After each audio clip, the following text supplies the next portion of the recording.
এখন বাজে দেখো 4:30, আর আমাদেরকে সিস্টার দিদি এসে ডেকে তুলে দিল। এখানকার নিয়মে কিন্তু এরকম 4:30 থেকে কিন্তু ট্রিটমেন্ট চালু হয়। কেন বলো তো? ওরা ডেকে দেয়, কারণ হচ্ছে ওরা আগে ফ্রেশ করে মানে ওদের যা ট্রিটমেন্ট চালু করে দেয়, কেননা 6টার থেকে কিন্তু ডাক্তার ঢুকে যায়। এখানে এরকমই নিয়ম।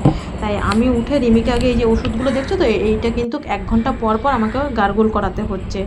একবার এই যে এটা জল টাইপের, এটার সাথে জল মিশিয়ে, এটা কিন্তু ওষুধ লিকুইড, এটা দিয়ে আর জল দিয়ে গার্গল করাচ্ছি 1 ঘন্টা পর পর।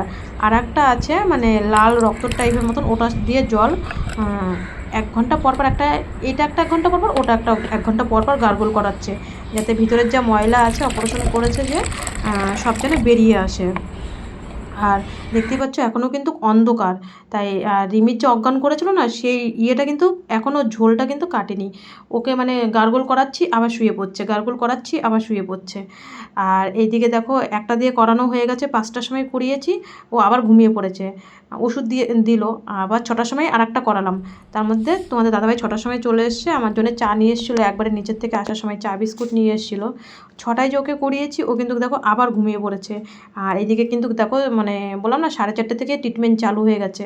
আর এই যে জলের যে আমাদের কিন্তু জল কিনতে হয় না, আমাদের দেশে কিন্তু কলকাতায় জল কিনতে হয়। আর এখানে কিন্তু প্রত্যেকটা ওয়ার্ডে কিন্তু এরকম যে কেনার জলগুলো ড্রামগুলো কিন্তু প্রত্যেকটা ওয়ার্ডে আছে। এই যে আমরা কিন্তু 3 দিন ধরে কিন্তু জল কিনিনি, এখান থেকেই কিন্তু আমরা জল খাচ্ছি। একদম ভালো শুদ্ধ জল কিন্তু এখানে পাওয়া যায়, সবাই নিচ্ছে। আর ভালো জল, ড্রামের জল যেটা আমরা খাই, আর আমাদের দেশে কিন্তু সেটা কিনতে হয়। আর এদিকে দেখো সকালবেলায় রিমিকে কিন্তু ইডলি নিয়ে এসে কী দেবো এত সকালবেলা, এখন বাজে 8টা। আর ডাক্তার বারবার তো আসে, মিনিটে মিনিটে ডাক্তার আসে, বলছে বেশি বেশি করে খেতে দিতে, বেশি বেশি করে খেতে দিতে, শক্ত খাবার দিতে। আর এই যে এই ম্যাডামকে তো তোমরা দেখেছো, পরশুদিনকেও অপারেশনের সময় ভর্তির সময় দেখেছো, এমনি দেখেছো। এই যে এখন কিন্তু 8:20 বাজে, দেখো কতগুলো ডাক্তার কিন্তু দেখতে চলে এসে একটার পর একটা, খালি বলছে বাবু বেশি করে খাও, বেশি করে খাও, যত শক্ত জিনিস খাবে তোমাকে কিন্তু ছুটি দিয়ে দেবো। মানে ওকে যেন খেতে পারে, সের জন্যই কিন্তু বলছে যে তুমি না খেতে পারলে ছুটি দেবো না, আমরা কিন্তু আরও 2-3 দিন রেখে দেবো, এখন তুমি কোনটা চাও দেখো। আর এদিকে ডাক্তার দেখলো যে কী কী ওষুধ লাগবে, আবার অ্যাপয়েন্টমেন্ট দেবে যে ডাক্তার দেখবে। শুভ সকাল আমার প্রিয় বন্ধুরা, আশা করি তোমরা যে যেখানে আছো ভালো আছো, সুস্থ আছো। আর আমি কেমন আছি তোমরা দেখতে পাচ্ছ, রিমিও কেমন আছে সবই দেখতে পাচ্ছ।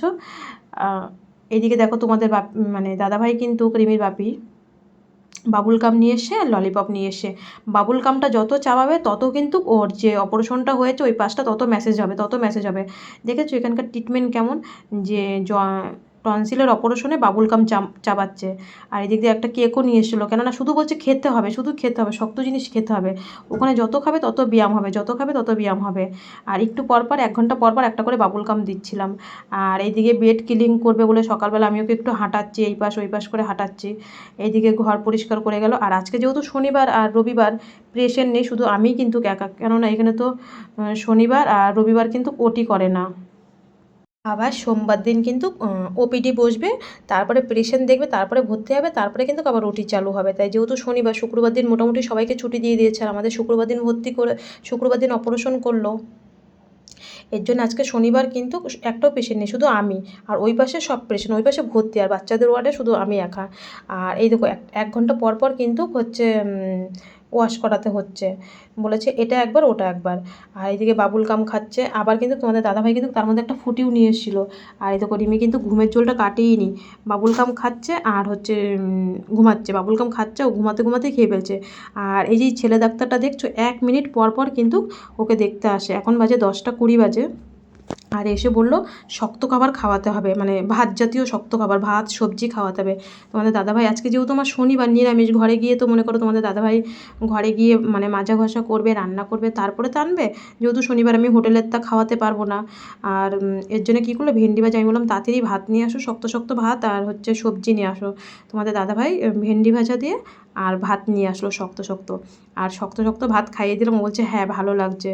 আর এটা কিন্তু আমি 2বার খাইয়েছি, একবার 10, সাড়ে 10টার সময় খাইয়েছি, আবার স্নান টান করে পরে কিন্তু আরেকবার খাইয়েছি। আর খাওয়ানোর আবার আধা ঘন্টা পরে আবার গার্গল করতে হবে। আর তার মধ্যে কিন্তু ললিপপ খাচ্ছে, বাবুল গাম খাচ্ছে, তোমরা তো দেখছোই। আর যতটা পাচ্ছি মানে একটার পর একটা খাইয়েই যাচ্ছি, আইসক্রিম খাইয়ে যাচ্ছি, সবটা শেয়ার করিনি। যতটা পাচ্ছি ততটা শেয়ার করছি। আর এইদিকে দেখো কিন্তু এখন 12টা বেজে গেছে, রিমিকে স্নান করে নিয়ে এসি। আর রিমি তো বেড ক্লিন করে দিয়েছে সকালবেলায়, 8:30টার সময় ক্লিন করা হয়ে গেছে কমপ্লিট বেড। ওরা 8টার মধ্যেই কিন্তু এখানে সব মানে ইয়েদের 8টার মধ্যেই ওরা একদম কমপ্লিট করে ফেলে। আর এখানে কিন্তু কোনো আয়ামাসি রাখতে হয় না, তোমাদেরকে সেটাও বলে দিচ্ছি। রিমিকে স্নান করে নিয়ে এসে 12টা বাজে আর কটা ভাত খাইয়ে দিয়েছি, কেন ডাক্তার এসে তো জিজ্ঞাসা করবে যে ভাত খেয়েছি কি খাইনি, তাই ওকে খাইয়ে দিয়ে আমিও কিন্তু খেয়ে নিয়েছি। আর ফ্রিজে যে কালকে ফুটিটা এনেছিল না, ওই ফুটিটা ছিল, বলছিল যে কোনো জুস খেয়েছে কি না। আর এই ফ্রিজ কিন্তু মানে আমাদের পেশেন্টদের জন্য এই ফ্রিজটা, সবার খাবার ফ্রিজে রাখার জন্য, হসপিটালে রাখার জন্য, যেরকম ট্রিটমেন্ট সেরকমভাবে তো জিনিসপত্র সব রাখতে হবে হসপিটালে। আর হচ্ছে এরকম বাবুলকাম দিচ্ছি, বাবুলকাম এক গাদা নিয়ে এসেছিলো। আর একটু পরপর তোমরা মানে আগেও দেখেছো এখনও দেখছো, একটু পরপর কিন্তু প্রেশার মাপতে আসছে, প্রেশারটা ঠিক আছে নাকি। এটাই তো নিয়ম, তাই না? সার্জারির আগেও প্রেশার দেখতে হয়, সার্জারির পরেও দেখতে হয় যে প্রেশার ঠিক আছে কি না আছে। আর হট করে বললো কি যে আমাদের আজকে ছুটি দিয়ে দেবে। 2:30টার সময় বললো। তোমাদের দাদাভাই ঘরে আবার রান্না করতে গেলো। আমি বললাম যেহেতু দুপুরবেলা 12টার সময় খেয়েছি, একটু লেট করে রান্না করলেও অসুবিধা নেই। তোমাদের দাদাভাই লেট করে রান্না করবে বলে আর এদিকে আমাকে ওষুধগুলো সব বোঝাচ্ছিলো, আর আমি ওকে ফুটিটা খেতে দিয়ে ওষুধগুলো বুঝে নিচ্ছিলাম। তোমাদের দাদাভাই তার মধ্যে আবার চলে এসছে, তোমাদের দাদাভাই এসে আবার ওষুধ আনতে গেছে। আর ওষুধের ওখানে কিন্তু প্রচুর লাইন পড়েছিল, আর আমি এখানে ওষুধগুলো বুঝে নিচ্ছিলাম। আর এখানে না তোমাদের তো একটা কথা বলিনি, ঘন ঘন ডাক্তার আসছে বলে রিমি না রেগেই যাচ্ছে। আমি বলছি দেখ আমাদের ওখানে কখন একটা ডাক্তার আসবে সেই আশায় কিন্তু বসে থাকি, আর এখানে তোকে জিজ্ঞাসা করছে ও তো রেগেই যাচ্ছে।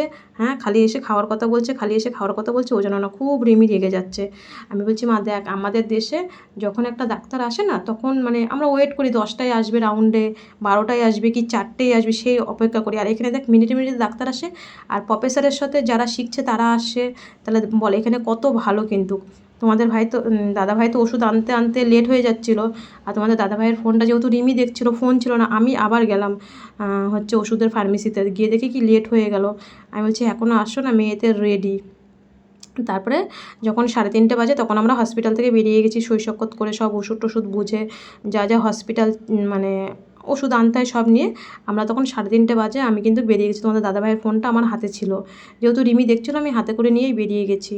আর দেখো আমার কি অবস্থা, 2 দিন বোঝোই তো আমি স্নান করিনি, কিছু করিনি, ওইভাবেই রয়েছি। রিমি আমার মানে ওর ধার থেকেও সরতে দিচ্ছিলো না, মানে ও আমাকে একটুখানিকেও মানে ছাড়ছে না। আর তারপরে প্রায় ঘরে আস্তে আস্তে 4টে বেজে গেছে। আর বিট গাজর ভেজেছিল শুধু দুপুরবেলা তোমাদের দাদাভাই ঘরে আসার পরে। আর স্নান করে খেয়েছি, তো খেয়ে একটু শুয়ে পড়েছি। 3টে দিন তো ওই চেয়ারেই মানে কাটিয়ে দিলাম, ঘুম হয়নি, তাই একটু না শোয়ার সঙ্গে সঙ্গে ঘুমিয়ে পড়েছিলাম। তারপরে যখন 6:30 বাজে তখন তোমাদের দাদাভাই ডাক দিল, একটা তরমুজ এনেছিল, সেটা আর খাইই নেই, ওইভাবে ছিল। বলেছিল ফল খেতে, ওই কোটোতে ফল কিনলে 50 টাকা নেয়, অল্প একটু থাকে, তাই তোমাদের দাদাভাই অর্ধেকটা তরমুজ নিয়েছিল 30 টাকা দিয়ে। ওটা রিমিকে কেটে দিল, রিমিও খেলো, আমরাও একটুখানি করে খেয়েছি। আর তারপর তোমাদের দাদাভাই রিমির জন্য দুধ এনেছিলো, ওকে দুধ দিয়ে দুধটা ও অল্প একটু খেয়েছিল, আর আমরা চা খেয়েছিলাম। আর এইগুলো কিন্তু রিমির যে টনসিলের অপারেশনটা হলো না, এইগুলো কিন্তু এইগুলোর ওষুধ মানে রাত্রিবেলা খেতে হবে। রিমি তা ইংলিশে সব লেখা আছে কখন কোনটা খেতে হবে, আমাদের পেপার দিয়েই দিয়েছে, বুঝিয়ে দিয়েছে কোনটা কোন টাইমে খেতে হবে। তাই রিমি ওষুধগুলো দেখছিলো। আর এগুলো কিন্তু শুধু টনসিলের মানে ওষুধ, তারপরে কিন্তু আরও ওষুধ আছে, মানে ও যে থ্যালাসেমিয়া সেটা তো তোমরা জানো, সেই মানে কখন কোন ওষুধ খেতে হবে, ফলভাইট, ক্যালসিয়াম, তারপরে তো ওই ওষুধগুলো আছে। আর এগুলো কিন্তু টনসিলের অপারেশন। আর এটা কিন্তু কোন নাকের ড্রপ দিয়েছে, এটা হচ্ছে 2বার মানে 3বার দিতে হবে। আর একটা দেখো এটা হচ্ছে বড় মানে ড্রপ, এটা কি বলো তো, এটা কিন্তু গরম জল আর হচ্ছে লবণ যে আমরা গার্গল করি না, এটা কিন্তু তার পদ্ধতিতে। তাহলে দেখো এখন কত উন্নতি হয়েছে, মানে লবণ জল গার্গল না করলে এটা নাকে দিলেই কিন্তু এটা হয়ে যাবে, ওটার কাজ করবে। তাহলে কত উন্নতি। এটা 650 টাকা নিয়েছে, এটাও 3 বেলা করে নাকে দিতে বলেছে। ছোটো ড্রপটা এটা দিতে হবে নাকে, তাহলে নাকটা জাম হয়ে যাবে, যেহেতু নাক কান গলার অপারেশন এটার ব্যাপার। এর জন্য বললো এটা যদি 3বার করে দাও তাহলে সেরে যাবে। আর এটাই তোমাদের দাদাভাই কিন্তু দিয়ে দিচ্ছিল রাত্রিবেলা। নমস্কার, 3 দিন পরে আজকে অন ক্যামেরায় আসলাম। আশা করি সবাই ভালো আছো। আর রিমিকে তো ছুটি দিয়ে দিল, হচ্ছে ঘরে আস্তে আস্তে প্রায় 3:30 পৌনে 4টে বেজে গেছিলো। তারপরে আমি তো 2 দিন ধরে চান করি, মানে কালকেও স্নান করিনি, একবারে আজকে এসে রিমি তো ওর কাছ থেকে সত্যিই দিচ্ছিলো না, এর জন্য আমি রুমে টুমে আসিও নি আর স্নানও করিনি। আর হচ্ছে এই এসে না স্নান করে দেখলে তো ওই 3টে দিন ওই চেয়ারেই বসেছিলাম, ওর কাছে শুতাম না, কেননা ও যদি ব্যথা ট্যাথা লাগতো, হাতে স্যালাইন করা ছিল, গলায় ব্যথা, এর জন্য আমি চেয়ারে বসে বসেই মানে একটু ঝিমাতাম, যা হতো আর কি। আর ভিডিওতে তো দেখেছো 4টের সময় তুলে দেয়, এইখানের নিয়মই এরকম।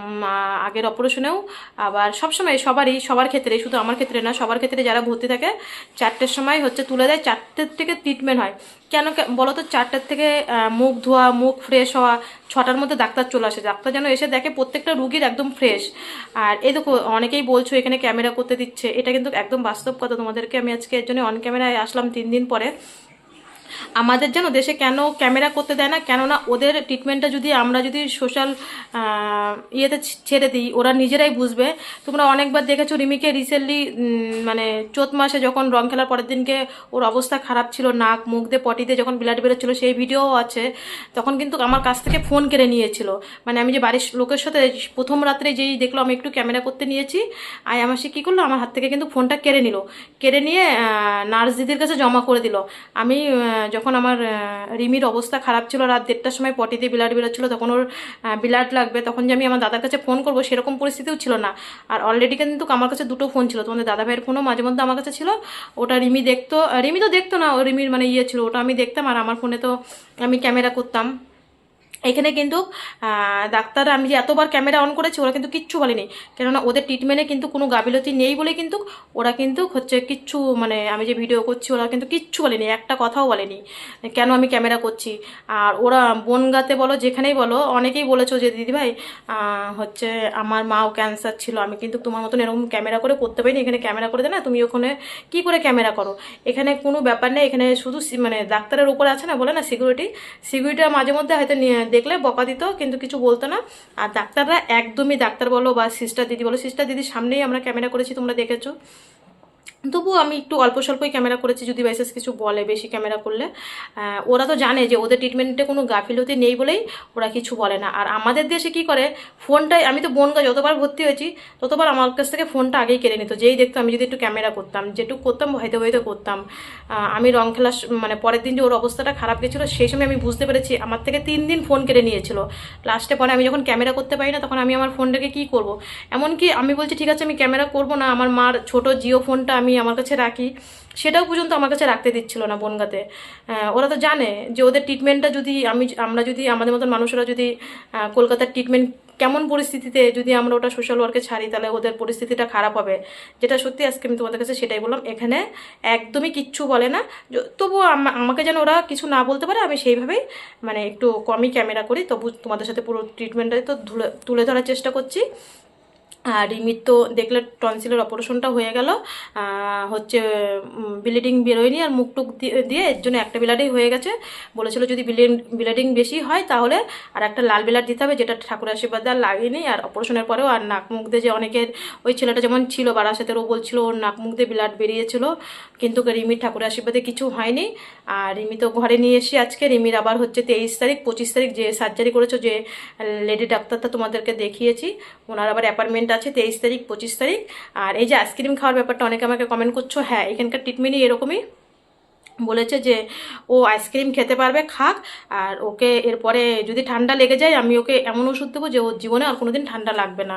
এখানকার ট্রিটমেন্ট এরকমই কিন্তু। আর মানে যত শক্ত খাবার খাবে বলেছে, তুমি বেবি তুমি যত শক্ত খাবার খাবে তোমাকে তত তাড়াতাড়ি ছুটি দেবো, যে না আমাদের গলা অপারেশন হয়েছে, একদম নরম নরম আমাদের দেশে, বরং ওই যে খিচুড়ি আর হচ্ছে ফেনাবাত নিয়ে গেছিলো, তোমাদের দাদাভাইকেও ডাক্তার বকা দিয়েছে। ওকে কি বললাম না যে যত শক্ত জিনিস খাওয়াবে ওর ওইটা যত চাপাবে তত ওইটা ব্যায়াম হবে।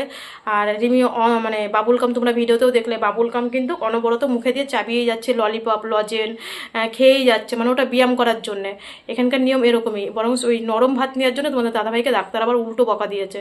তারপরে আবার যে আজকে সকালবেলা, তারপরে এখানে ঘরে এসেও বিট গাজর ভাজা দিয়ে ভাত খেয়েছি, শক্ত শক্ত ভাত, তোমাদের সাথে শেয়ার করতে পারিনি।